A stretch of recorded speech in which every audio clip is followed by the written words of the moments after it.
Nobody wants to talk to him. And watch the way Obama ignores him when he puts the hand. Watch this. He knows the president of the United States is touching him right now. He knows it, and just look at that. He's leaning on him. Okay, so let's process this. Let's process this from 3 different angles, and I want to get your perspective on this. One, how do our enemies process that? So Putin, how do maybe an Iran, a China, Xi, not necessarily enemy, but they're not our allies, right? What is Barack Obama's motive here? Is he coming in and saying, hello, Vice President Joe Biden, and he says this was part of the skit, we talked about it, undermining him? And number 3, Biden himself, is he sitting there thinking in his own mind with nobody telling him this, not his advisors, not his peers, nobody saying, I think I may be replaced here right after November midterms. Give it to me perspective from those 3 lenses. I think it frightens our enemies because they look at this video and they say, oh my gosh, he has superpowers. He can be invisible and walk around a room. This is a dangerous guy. Tom, this is why you could only be a comedian around big universities that have technical minds. But go ahead. What do you think, Dave? No, I was a PGA Org fan. So well, first, I will address that. But did you guys see the video from about a year or 2 ago? We showed it on my show, I think, yesterday, of Obama saying that what his dream would be to have a 3rd term, but he would just need a dummy out there, and he would just be able to talk to them in their ear, basically. He would just need a body. He said that 2 years ago? I'll send you the video later. Wow. He said it about a year ago. That would be his true dream. He would love a 3rd term where he was the puppet master. I think we just saw it right there. Ladies and gentlemen, Charlie McCarthy. By the way, I'm totally cool with that. If Obama is actually running the show and not Biden, I'm just saying I'm cool with that. Oh, we do have a little work to do with you still. I know.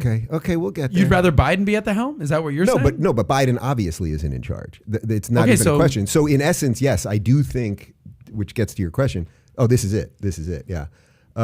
Is it C-SPAN where you can show it, or what is it? CBS? I think it might have been 60 Minutes. Okay, keep going. I think there's another factor to this, but Dave Rubin, go ahead. Well, first I would say that Biden obviously is not in charge. I think what sort of happened in that moment is that everyone realizes how bad all of this is. We all know inflation, supply chain, Ukraine, Afghanistan, all the stuff, right? We all know how bad it is. We know the polls are terrible, all of that. Everyone also knows that Kamala was polling at 0. Literally 0 in her own party when she dropped out, and then they chose her quite simply because of the color of her skin. This is not, she was a black female, and her genitals. Yes. So they know that this thing is so damaged right now that the other part is that Joe Biden has dementia or something like dementia. And that is very sad. I don't mean it to be glib or anything else. I don't think he's going to even make it. Between that and now what's coming out with the Hunter Biden laptop. So I think the system is now figuring out a way to push him out. The fact that Jen Psaki just announced this week that she's leaving to, of course, go to MSNBC. Yeah. So she's the chief liar, paid liar in America, and now she's going to do it just on a TV channel. I think the system is shifting, and it's realizing, man, Biden, dementia, all the problems, and what Obama did right there was sort of just assert him. He just pushed himself back in. And obviously, he's not going to get a 3rd term in a traditional sense, but they'll let Kamala take over, and she will probably just have to kiss the Obama ring and do exactly what you're asking for, which I think will lead to an awful lot of bad policies that are just a continuation of what's going on. Okay, so put a timeline on it. Are the looming midterms the last straw, or is that their flashpoint, or their? Well, look, the thing is, their convenient milestone. You always have to remember the machine does crazy things. So obviously right now, everyone thinks it's going to be the crazy red wave, right? That's what every poll is saying. Everyone's predicting it. You know what?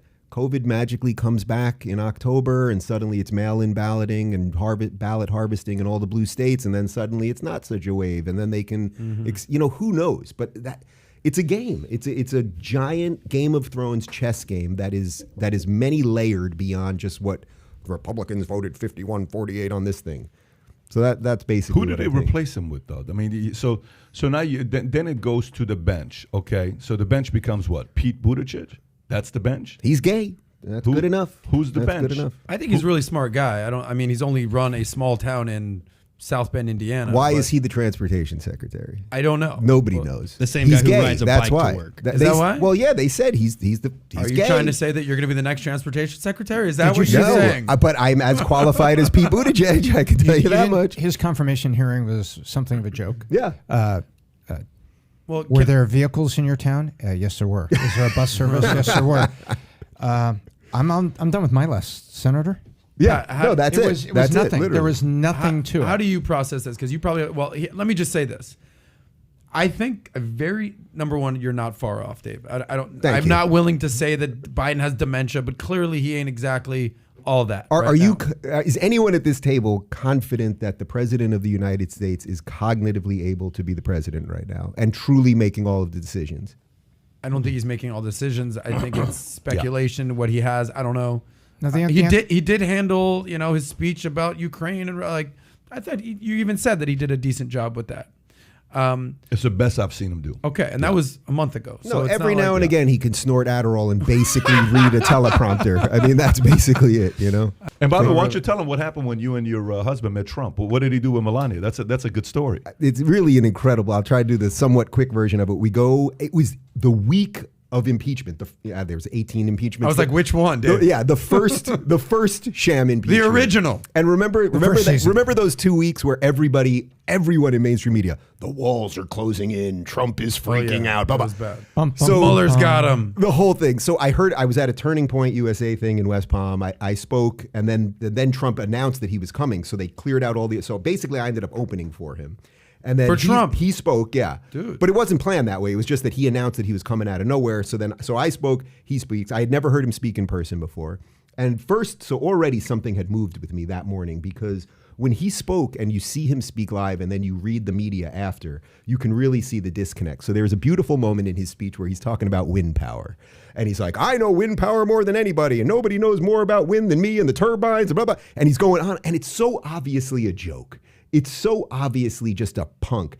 And I turned to David and I said to him, I guarantee you Politico is going to write a headline or that Donald Trump says he knows more about wind. And of course, 5 minutes later, the headline shows up. Anyway, we see Junior there and we become sort of friendly. He says, you want to come to dinner with Kimberly and I to Mar-a-Lago tonight? So obviously we said yes. We go in. Again, this is the height of impeachment. We're in there's 2 rooms there. We're in the smaller rooms. There's only about 20 people or so. There's Trump sitting there with Melania and Rudy Giuliani and 1 or 2 other people. And he has his shirt open, really open, no tie. So first up, you never see Trump like this, right? His jacket's kind of leaning back. He looks relaxed. His hair looked relaxed. Like he's just, and he's laughing and having a blast. And I'm just, we're not sitting at the same table, but I just kind of have my, I'm just looking, right? Anyway, at the end of dinner, Junior says, hey, you want to meet my dad? So obviously, yeah, I'd love to meet your dad. So we walk over and the president's sitting and he says, Dad, I want you to meet Dave Rubin. And he looks at me and he's sitting. So he looks up and he's like, I kind of recognize you. And I was like, oh, well, I'm on Tucker a lot, or maybe you see me on something. He goes, oh, yeah, that must be it. And then he turns to David, my husband, and he goes, well, who are you? And he goes, well, I'm his husband. And he goes, husband? That's great. You guys are gay? He goes, Melania, can you believe it? These 2 guys are gay. And then he goes, guys, let me tell you something. You know what your only problem is? You're too handsome. Both of you guys are too handsome. Yeah, that's what he said. And then Melania, she's kind of she's with a friend. She's kind of pointing at David. So David walks around the table to talk to Melania. And then it's me, Junior, and Trump. And then somebody grabbed Junior. So now it's just me and Trump. And this is also, so it's impeachment, and it's also right when Bloomberg got in the race. Yeah. So I have this moment alone with Trump. I'm like, I got to say something that says, something. So I was like, Mr. President, I just got to tell you my crazy theory. And my theory is that the machine wants Biden because it's just a vestige of the old thing, but they know he can't survive in the debates because he's so bad. So Bloomberg is in basically as a decoy, which I really believe is what happened. They threw him in. It was never real, but they needed, because Biden was still leading, they needed all the energy. Remember those 2 debates with Bloomberg? It was only about him. Biden barely spoke because they knew he would break down under attacks. So I tell him this. I said, it's a complete decoy. Bloomberg's not running. It's all about Biden. And he's like this. He's like, that's something. That's something. And then he goes, and this also really changed me on Trump. He reaches across the table and he puts his hand on Melania, like very gingerly, softly, puts his hand on Melania, and he goes, honey, listen to this. And he said it lovingly, right? And the meme is that they hate each other, or she's a kept. She slapped whatever. his hand that one time. They played it a million times. I'm telling you, he did it in the way a husband that loves his wife would touch her hand, and then he called her honey. So the way he did that, so he has me repeat what I said to him, to her, and I say it, and she kind of nods, and then he goes, "Nah, he just hates me." Talking about Bloomberg, meaning that's why he got it. He just hates me. But the thing that moved me more than the gay thing or that silly story is that he loves his wife. It was very obvious that I told him something interesting, and his first inclination was to tell his wife. Yeah. What does that tell you about the guy? Very interesting. Very interesting. Yeah, I've heard him a few times at Mar-a-Lago, and I got to tell you, the guy could have been a comedian. Yeah, if you he's a wanted stand-up. to. He's a stand-up. He could have been, because there's no cameras. He gets up, and it's 90 minutes, no script, no nothing, and he half the time you're laughing with jokes. And obviously, he's trolling. I think he's going to go all time as the greatest troller of all time. I think he has the gold medal for it.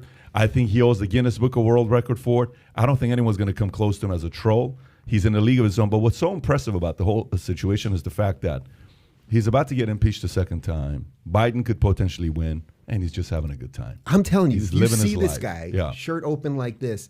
There was something, it was just like, that also was when I was just like, all of media, it broke down a lot of things for me, that he loves his wife, he didn't care about gays, that the media is just so dishonest. It wasn't just the Wind Power article that I knew was going to come. It was just, he's freaking out. He's in his inner sanctum with his, and it was like, no, he isn't. He's sitting there laughing his ass off.